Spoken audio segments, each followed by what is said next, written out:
चलिए आज हम आप लोग को बताने वाले हैं भारत के प्रमुख धर्म। भारत में कितने प्रमुख धर्म हुए तो 6वीं शताब्दी में भारत में कुल 72 संप्रदायों का विकास हुआ। देखिए लिखा हुआ है 6वीं शताब्दी में, 6वीं शताब्दी मतलब 500 से 599 चलेगा, उसमें 72 को संप्रदाय का विकास हुआ, जिसमें जैन धर्म, बौद्ध धर्म, आजीवक संप्रदाय, लिंगायत, कापालिक, शैव धर्म, विष्णु धर्म प्रमुख है। और यहाँ पर हम सभी धर्मों के बारे में डिटेल से पढ़ेंगे, जिसमें आज हम चर्चा करेंगे जैन धर्म के बारे में। जैन धर्म का उद्भव से लेकर के अंत तक कितना इम्पोर्टेंट है ये जैन धर्म, तो इस जैन धर्म के बारे में बढ़िया से समझेंगे। एक भी क्वेश्चन नहीं छूटेगा किसी भी एग्जाम का। इसमें लिखा हुआ है इस जैन धर्म के जो संस्थापक है, जो शुरू किए थे, वो ऋषभदेव थे। जैन धर्म के संस्थापक ऋषभदेव थे। जैन धर्म के प्रवर्तकों को तीर्थंकर कहा जाता था। जैन धर्म के प्रवर्तकों को तीर्थंकर कहा जाता था। और इसके प्रथम तीर्थंकर जो थे वो ऋषभदेव थे। यानी जैन धर्म की शुरुआत किसने किया था? ऋषभदेव। ऋषभदेव इसके पहले तीर्थंकर थे। और तीर्थंकर का अर्थ होता है दुख से परे संसार रूप सागर को पार करने वाला। तीर्थंकर का मतलब होता है अभी संसार को छोड़ करके पार कर गए ज्ञानी व्यक्ति। देखिए जैन धर्म में कुल 24 तीर्थंकर हुए, यानी 24 शिक्षक हुए, जिसमें पहले थे ऋषभदेव और 23वें थे पार्श्वनाथ। पार्श्वनाथ, इन्हें झारखंड के समेध शिखर पर ज्ञान की प्राप्ति हुई। किन्हें? पार्श्वनाथ को झारखंड के समेध शिखर पर ज्ञान की क्या हुआ? प्राप्ति हुई, जिस कारण समेध शिखर का नाम पार्श्वनाथ की चोटी हो गई। ध्यान देंगे, याद रखने वाली बात है। पार्श्वनाथ इसके 23वें तीर्थंकर थे, जिसे झारखंड में एक समेध शिखर है, उसी पर से ज्ञान प्राप्ति हुई। और ज्ञान प्राप्ति के बाद उस जगह का नाम यानी समेध शिखर का नाम पड़ गया पारसनाथ, क्योंकि पार्श्वनाथ को ज्ञान की प्राप्ति हुई थी। आगे ज्ञान प्राप्ति के बाद इन्होंने चतुरायन धर्म दिया, यानी 4 को नियम दिए जैन धर्म में। पार्श्वनाथ ने ज्ञान प्राप्ति के बाद कितने नियम दिए? 4। पहला नियम था झूठ न बोलना। हमें झूठ नहीं बोलने के लिए कहा गया जैन धर्मों में। धन संग्रह न करना, यानी धन का जमा न करने के लिए कहा गया। न झूठ बोलना है, न धन जमा करना है। चोरी न करना है, चोरी भी नहीं करना है। और हिंसा न करना है। आगे कहा गया है, ये 4 नियम याद रखिएगा। इसे चतुरायन कहा गया, जो जैन धर्म में किसने चला था? पार्श्वनाथ। आगे चलकर देखेंगे इसमें एक और नियम जोड़ा जाएगा महावीर स्वामी के द्वारा। आगे है जैन धर्म के 24वें तीर्थंकर और अंतिम तीर्थंकर महावीर स्वामी हैं, जिन्हें जैन धर्म का वास्तविक संस्थापक कहते हैं। अगर क्वेश्चन पूछे परीक्षा में कि जैन धर्म का वास्तविक संस्थापक किसे कहता है, तो आप याद रखिएगा जैन धर्म को वास्तविक संस्थापक महावीर को कहा जाता है। आगे महावीर के पिता जो थे सिद्धार्थ थे, जो ज्ञात्री कुल के राजा थे। ये क्वेश्चन पूछा हुआ है, याद रखेंगे। इनके पिता का नाम सिद्धार्थ, जो ज्ञात्री कुल के राजा थे। इनकी माता का नाम है त्रिशला, जो लिच्छवी नरेश चेटक की बहन थी। और इनके बड़े भाई नंदी वर्धन। महावीर के बड़े भाई का क्या नाम है? नंदी वर्मन, जिनका जन्म, अब महावीर का जन्म 640 ईस्वी पूर्व वैशाली के कुंडल ग्राम में हुआ था। इनकी पत्नी यशोदा थी और इनकी बेटी का नाम है प्रियदर्शनी। याद रखेंगे, महावीर के पत्नी का नाम है यशोदा और बेटी का नाम है प्रियदर्शनी, अनुज्या प्रियदर्शनी। और इसका दामाद है जिसका नाम है जमाली। भगवान महावीर 30 वर्ष की आयु में घर को छोड़ दिए और 12 साल कठोर तपस्या के बाद जाम्भिक ग्राम में एक साल वृक्ष के नीचे ऋजुपालिका नदी के तट पर इन्हें ज्ञान की क्या हुई थी? प्राप्ति। ज्ञान प्राप्ति को जैन धर्म में कैवल्य कहा गया। क्या कहा गया? कैवल्य। आगे है ज्ञान प्राप्ति के बाद इन्हें कैवलिन, जिन या निग्रोध कहा गया। जिन का अर्थ होता है विजेता। याद रखिएगा, जिन का अर्थ होता है विजेता, विजेता, जबकि निग्रोध का अर्थ होता है बंधन से मुक्त। जिन का अर्थ होता है विजेता और निग्रोध का अर्थ होता है बंधन से मुक्त। देखिए आगे की स्लाइड में क्या कहता है जैन धर्म के बारे में। आगे कहता है इन्होंने पहला उपदेश राजगीर में दिया। भगवान महावीर ने अपना पहला उपदेश कहाँ दिया था? राजगीर में। आगे फिर हम बौद्ध धर्म में भी चर्चा करेंगे। पहले देखेंगे ये अपना पहला उपदेश राजगीर में दिया था और इस अपने अंतिम उपदेश पावापुरी में दिया। पावापुरी। और ज्ञान प्राप्ति के बाद इन्होंने पंचायन धर्म दिया, मतलब पहले से चारों चल रहा था क्या, झूठ न बोलना, धन संग्रह न करना, चोरी न करना और हिंसा न करना, और ये पांचवा चला है ब्रह्मचर्य यानी विवाह नहीं करना। ये सबसे इम्पोर्टेंट इन्होंने दिया, ब्रह्मचर्य यानी विवाह नहीं करना। चलिए याद रखेंगे, भगवान महावीर जैन धर्म में कौन सा नया सिद्धांत जोड़ा, तो ब्रह्मचर्य। आगे महावीर स्वामी ने त्रिरत्न दिए। भगवान महावीर ने क्या दिया, त्रिरत्न। त्रिरत्न है सम्यक ज्ञान, सम्यक विश्वास और सम्यक आचरण। सम्यक ज्ञान, सम्यक विश्वास और सम्यक आचरण। आगे है महावीर स्वामी ने ईश्वर के अस्तित्व को नहीं माना। ये ईश्वर को नहीं मानते हैं महावीर, जिस कारण वे मूर्ति पूजा और कर्मकांड का विरोध किए। ये मूर्ति पूजा और कर्मकांड का क्या किए, विरोध किए। कौन, महावीर। उन्होंने पुनर्जन्म को माना। ये पुनर्जन्म को माने, मूर्ति पूजा भगवान को नहीं माने, पुनर्जन्म को माना। का सबसे बड़ा कारण आत्मा को बताया। पुनर्जन्म अगर होता है किसी को, किसके वजह से, आत्मा की वजह से। आत्मा को सताने के लिए उन्होंने कहा कि मोक्ष प्राप्ति के बाद पुनर्जन्म से मुक्ति मिल जाएगी। इसीलिए भगवान महावीर ने कहा कि अगर आत्मा को सताया जाए तो आत्मा क्या करेगा, पुनर्जन्म नहीं लेगा। पुनर्जन्म होता है, लेकिन अगर आत्मा को कष्ट दिया जाए, दुख दिया जाए, तो आत्मा पुनर्जन्म नहीं लेगा। और महावीर स्वामी ने अहिंसा पर सर्वाधिक बल दिया, जिस कारण उन्हें कृषि तथा युद्ध पर प्रतिबंध लगा दिए। देखो, ये अहिंसा के पुजारी थे, मतलब हिंसा न करने के लिए कहा गया, अहिंसा न करने के लिए कहा गया, और ये कृषि बंद करवा दिए। महावीर स्वामी को दिए गए उपदेशों को 14 पूर्वा नामक पुस्तकों में रखा गया, जो जैन धर्म की सबसे प्राचीन पुस्तक है। याद रखिएगा, जैन धर्म की सबसे प्राचीन पुस्तक कौन है, 14 पूर्वा। इसमें जैन धर्मों के उपदेशों को संकलित किया गया है। महावीर स्वामी ने अपने उपदेश प्राकृत भाषा में दिए। याद रखिएगा, महावीर स्वामी अपना उपदेश जैन धर्म किस भाषा में, प्राकृत भाषा में।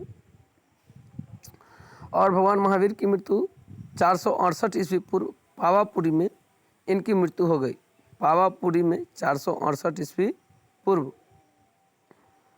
आगे है स्थूलबाहु तथा भद्रबाहु, इनके दो सबसे प्रिय अनुयायी थे। इनके सबसे प्रिय अनुयायी कौन थे, भद्रबाहु और स्थूलबाहु। मौर्य काल में मगध पर 12 वर्षीय भीषण अकाल पड़ गया। एक बार की बात है कि मगध में 12 वर्षों का, मगध महाजनपद है, 12 वर्षों का क्या पड़ गया, अकाल। और अकाल पड़ने के कारण भद्रबाहु अपने अनुयायियों के साथ दक्षिण भारत कर्नाटक चले गए। और साथ ही उस समय के जो राजा थे, जिसका नाम था चंद्रगुप्त मौर्य, चंद्रगुप्त मौर्य भी आए थे, जिसने कर्नाटक के श्रवणबेलगोला में ही संलेखना विधि से अपना प्राण त्याग दिया।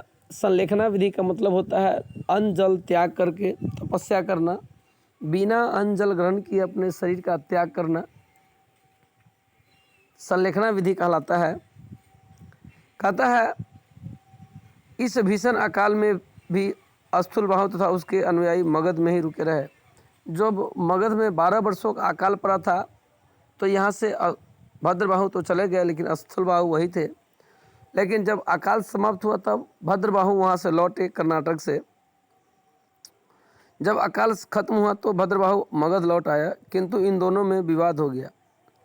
जब स्थूलबाहु यही थे और भद्रबाहु जब वहाँ से लौट करके आए तो दोनों में विवाद हो गया। क्या, भद्रबाहु के नेतृत्व वाले लोग निर्वस्त्र रहते थे। जो कर्नाटक से लौट करके आए भद्रबाहु, वो नंगे रहते थे और उन्हें दिगंबर कहा गया। जबकि जो स्थूलबाहु जो थे, जो दक्षिण में नहीं गए थे, जो यहीं रह गए थे मगध में, वे श्वेत वस्त्र पहनते थे, जिसे श्वेतांबर कहा गया। जैन धर्म के विस्तृत विस्तार के लिए 2 जैन संगतियाँ हुई। देखो, जैन धर्म में समय समय पर उसका विस्तार के लिए काफ़ी लंबे समय पर 2 जैन संगति हुई। पहली जैन संगति 300 ईस्वी पूर्व पाटलिपुत्र में हुई, जिसके अध्यक्ष जो थे स्थूलबाहु ने किया अध्यक्षता। याद रखिएगा, जैन धर्म के विकास के लिए कितने संगतियाँ हुई, 2। पहला 300 ईस्वी पूर्व कहाँ हुआ, तो ये पाटलिपुत्र में हुआ, और इसके अध्यक्ष थे स्थूलबाहु। और उसी बौद्ध संगति में, यानी पहली बौद्ध संगति में ही, पहली महावीर का जो जैन धर्म है उसमें भद्रबाहु ने 12 अंग नामक पुस्तक की रचना किया। कहेगा 12 अंग का संबंध किस धर्म से है, तो कहना होगा जैन धर्म से। द्वितीय जैन संगति यह 6ठी शताब्दी में गुजरात के वल्लभी में हुई। देखिए दूसरी जो जैन संगति गुजरात के वल्लभी में, और कब होता है, 6ठी शताब्दी में, मतलब 900 वर्षों के बाद। और उसकी अध्यक्षता देवाधि श्रवण ने किया। उसी संगति में 12 उपांग की रचना की गई थी, और उस संगति में भी 12 उपांग की क्या की गई, रचना। आगे देखेंगे कुछ और है। कहता है जैन धर्म के प्रमुख मंदिर की अगर हम बात कर ले तो इसमें मौर्य काल में मथुरा जैन मंदिर का प्रमुख केंद्र था। जो मथुरा में जो मंदिर है वो जैन धर्म का प्रमुख केंद्र रहा है। कर्नाटक में चामुंड शासकों ने गोमतेश्वर का जैन मंदिर बनवाया। याद रखिएगा, कर्नाटक में चामुंड शासकों ने गोमतेश्वर का जैन मंदिर बनाया, और इस जैन मंदिर को बाहुबली मंदिर भी कहा जाता है। जो कर्नाटक में है, चामुंड शासक ने बनाया, इसे बाहुबली मंदिर भी कहा जाता है। याद रखिएगा किस मंदिर को बाहुबली मंदिर कहा जाता है, तो याद रखिएगा कर्नाटक के गोमतेश्वर मंदिर को। आगे मध्य प्रदेश में चंदेल शासक ने खजुराहो में जैन मंदिर बनवाया। कहेगा खजुराहो का मंदिर कहाँ है, तो कहना है मध्य प्रदेश में। खजुराहो का मंदिर कहाँ है, मध्य प्रदेश में। खजुराहो जो है वो जैन धर्म और हिंदू धर्म दोनों का पवित्र स्थल है, जबकि अजंता बौद्ध धर्म, जैन धर्म और हिंदू तीनों का पवित्र स्थल है। अजंता 3 धर्मों का और खजुराहो 2 धर्म, हिंदू और जैन।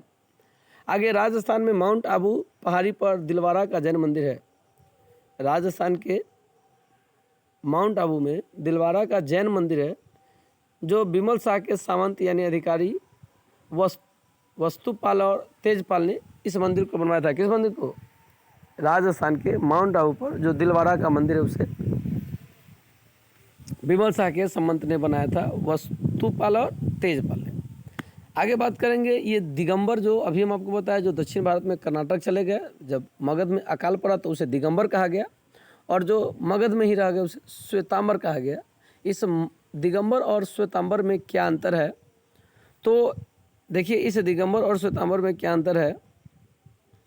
तो श्वेतांबर जो है अस्थुलबाहु ने आरंभ किया, क्योंकि अस्थुलबाहु यहीं रह गए थे मगध में, और दिगंबर कहाँ चले गए थे, कर्नाटक। तो दिगंबर कौन कहलाया और श्वेतांबर कौन कहलाया, जो मगध में रह गए हुए श्वेतांबर कहलाया, और इसका नेता बना था अस्थुलबाहु, और जो कर्नाटक चले गए भद्रबाहु के नेतृत्व में हुए दिगंबर कहलाए। श्वेतांबर श्वेत वस्त्र पहनते थे और दिगंबर वस्त्र नहीं पहनते थे, यानी निर्वस्त्र रहते थे, नंगे रहते थे।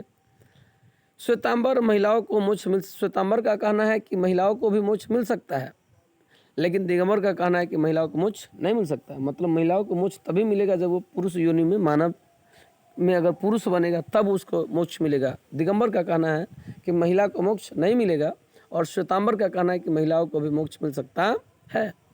देखिए एक 24वें तीर्थंकर हुए हैं मल्लीनाथ, इसके बारे में श्वेतांबर को कहना है कि वे महिला है, जबकि दिगंबर का कहना है वे पुरुष है, क्योंकि वे तो 19वें तीर्थंकर थे, और ये लोग तो 24वें तीर्थंकर के शिष्य थे। अस्थुलबाहु और भद्रबाहु महावीर के प्रिय शिष्य थे, तो ये तो 24वें तीर्थंकर हुए, और 19वें तीर्थंकर पर ये दोनों आदमी का अपना अपना अलग अलग मत है।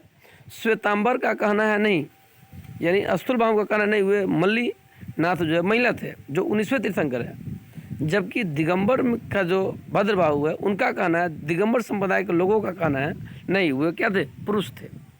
चलिए हम सारे 24 जो तीर्थंकर हुए, सारे 24 तीर्थंकर का आपको एक सेपरेट वीडियो बना के बताएंगे कि किस तीर्थंकर के प्रतीक चिन्ह क्या है।